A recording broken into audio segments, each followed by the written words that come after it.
शिरूर तालुक्यातील पिंपरी दुमाला येथील प्रसिद्ध श्री क्षेत्र सोमेश्वर मंदिरामध्ये पहिल्या श्रावणी सोमवारानिमित्त भाविकांनी दर्शनासाठी मोठी गर्दी केलेली आहे। पहाटेपासूनच मंदिर परिसरात भाविकांच्या लांबच लांब रांगा पाहायला मिळालेल्या आहेत। हर हर महादेवच्या जयघोषानं संपूर्ण परिसर भक्तिमय झालाय।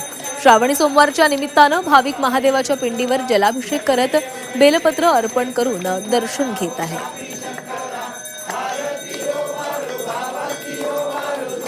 मानणाऱ्या श्रावण सोमवारच्या निमित्तानं आज या ठिकाणी पहिला सोमवार आणि पहिला सोमवारच्या निमित्तानं भरपूर प्रमाणामध्ये भाविक भक्त या ठिकाणी उपस्थित आहेत।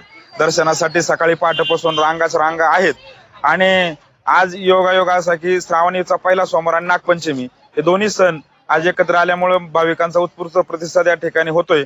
आणि हे सर्व करत असताना ट्रस्टच्या वतीने ग्रामस्थांच्या सहयोगातून या सगळ्या गोष्टीचं नियोजन पाहता आम्ही या ठिकाणी सकाळपासून अभिषेकाचं नियोजन, संदर्शन बारीचं नियोजन असेल या गोष्टी करत असताना उद्या पावसाची अडचण पाहता लक्षात घेता या ठिकाणी अन्नदान मोठ्या प्रमाणावर चारही सोमवारी चालतं।